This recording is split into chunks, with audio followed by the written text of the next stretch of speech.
Kaya naiisip ng mamamayang Pilipino na yung putukan po doon ay scripted sa pangunguna ni Alan Peter Cayetano. Naku, pagka napatunayan niya tapos bumaril pa si Aplaska direkta papunta doon sa NBI, eh mukhang yari, mukhang homicide ang kakaharapin. Bakit to mga kababayan? Hindi naman ho kasi ano yan eh, palalakpasin ng NBI yan eh. Hindi ho palalagpasin ng NBI. Ngayon, maaari na less yung naririnig natin o hindi tayo masyadong nakakarinig ng balita patungkol doon. Pero ako, sigurado ho ako mga bossing. Panigurado ko ho mga kababayan na mga 2 buwan, 1 buwan, 2 buwan, eh may kaso na din yung mga taong ito kagaya ni Aplaska ho, mga kababayan. Oh, di ba? Ay nako, kailangan pa bang i-memorize yan? Ngayon no, mga bossing, isisingit ko si dating Senador Antonio Trillanes. Hindi ko ano, kasi nangyari ho, ito, yan. No? Kung ano po yung nakatitulo, diyan po sa ating title o diyan po sa ating YouTube, mga kababayan, eh ito po yung mismong sinabi ni dating Senador Antonio Trillanes po, yung tungkol sa bato si Marcoleta. O eto, no? Kasi ang sabi, papatawag daw si dating Senador Antonio Trillanes doon sa hearing ng Blue Ribbon Committee. At ang sagot po ni dating Senador Antonio Trillanes, hindi siya natatakot, lalong-lalo na kay Rodante Marcoleta. Pakinggan niyo ho mga kababayan, ha? O eto, mabilis lang po ito. Diyan, no? Hindi naman ako natatakot dito kay Marcoleta. Pero time and again, paulit-ulit ko sinasabi, nandoon ako kasi inaamon ako ni Bato eh. Di ba? Ngayon, kasi ang sinasabi nga nila, kailangan ipatawag si dating Senador Antonio Trillanes kung bakit siya ang magse-serve ng warrant of arrest. Mga gunggong naman kayo. Halatang ang pamumulitika ninyo lang.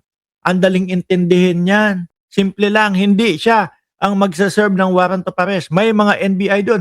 Di ba nga kay Bato, ano sabi ni Melvin Matibag, 2 babae ang ipinosisyon namin para kay Bato de la Rosa upang basahan ng Miranda rights o sumama ng maayos. Pero ang ginawa ni Bato de la Rosa, itinulak yung 2 babae.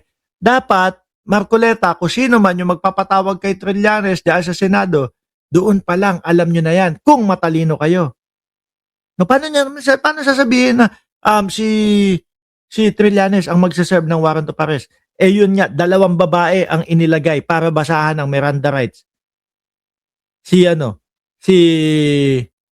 Bato de la Rosa. 'Di ba? Ganun pa lang kung matalino kayo. Pero hindi sir, ilang beses ka na nga kumambyo eh. Nakatatlong kambyo ka na, 4 na kambyo. Dapat kung matalino ka ay nahahadlangan na 'yan, no? Nahahadlangan na ng utak mo 'yan na hindi lumabas sa bibig mo para hindi ka kumakambyo. Kagaya ng mga West Philippine Sea. There is no such as West Philippine Sea, di ba? O tuloy natin si Antonio Trillanes na hindi natatakot kay Rodante Marcoleta. hindi yun utos. Hindi ako inutusan. Ba to? Hinamon niya ako. Ang hamon, pwede mong i-accept yung challenge o hindi. Correct. So I accepted that challenge. Ngayon na sabi O di ho ba, yun naman talaga ang nakita natin, mga boss G. Pamo, sir, doon sa gigil na Bato de la Rosa? Di ho ba? Come on, Mr. Trillanes. Mick Madi. Ayan nga po, sa ilalim po. Ito. Ayan. Come on, Mr. Trillanes. Mick Madi. Ito, yung cellphone ko. Ayan. Di ba? Sa ilalim, Mick Madi. Come on, Mr. Trillanes. Mick Madi. Kung gusto mo, ikaw pa sumama. Ikaw magpusa sa akin. Tinanggap yung hamon. Tapos nagiiyakan. Nung kinuwento kay Bato de la Rosa, ano po masasabi nyo? Nasa labas daw po sa lobby si Antonio Trillanes Deport. No? Kasama ng mga arresting team. Puta. Yung itsura ni Bato de la Rosa eh. Kala mo pinainom ng suka o binuhusan ng suka, putlang-putla ho yung pagmumukha, biglang hindi na maangas. Kung dati come on Mr. Trillanes, Mick Madi. Yung nung panahon na ini-interview, magaling siya. Biglang tumamlay yung mukha, magaling siya. Hindi ko na alam dyan sa tao na, hinamon-hamon mo.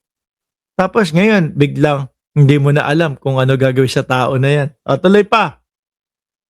Itong kung si Marcoleta ay hahamunin niya akong Ayan.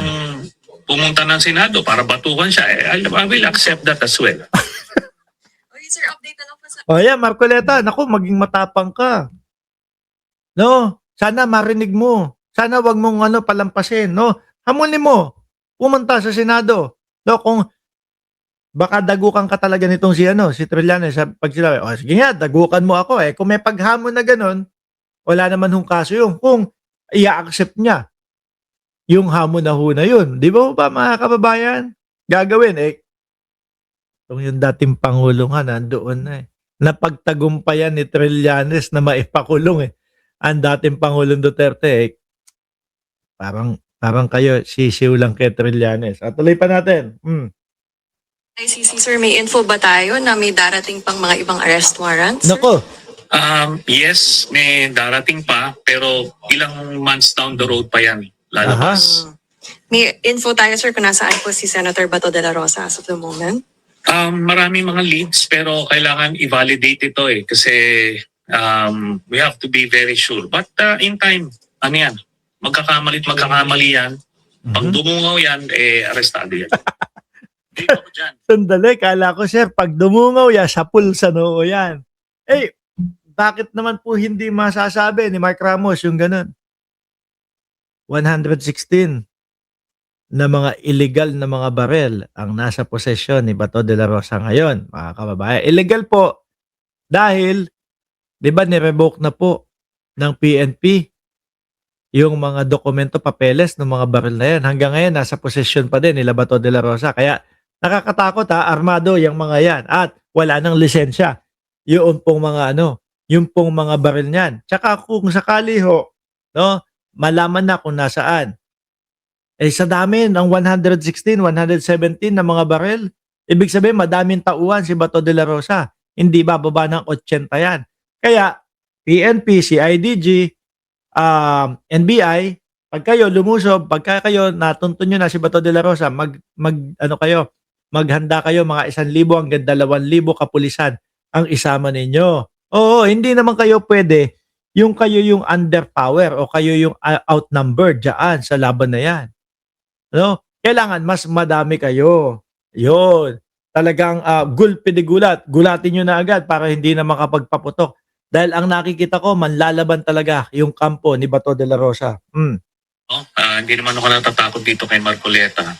Pero time and again, paulit-ulit ko sinasabi, nandoon ako kasi inaamon ako ni Bato eh. Oo. Diba?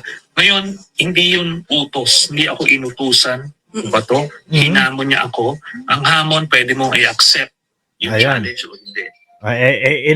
In-accept. Di ba mga kababayan? In-accept. Oh. Yan, lalabas. May info tayo, sir, kung nasaan po si Senator Bato de la Rosa as of the moment? Marami mga leads pero kailangan i-validate ito eh kasi we have to be very sure. But in time, ano yan? Magkakamali yan. Pag dumungaw yan, arestado yan. Ayan. Game ako dyan, no? Ayan. Naku, malapit na. Paliit ng paliit ang niyan, mga kababayan. Ang lugar ni Bato de la Rosa. Oh, balikan kita, Marcoleta. May sinasabi ang dating senador, ha? Kung ipapatawag mo, pupunta siya dyan sa hearing mo sa Senado. Nako, mahirap pa ikutin tong si Trillanes. Hindi kagaya ng mga DDS, ng mga uto-uto na konting sabi nyo lang, naniniwala na agad sa inyo. Oh, ngayon hindi. Bakit ko nasabi yan? Kasi alam naman po natin, madaling mapapaniwala po yung mga DDS, no?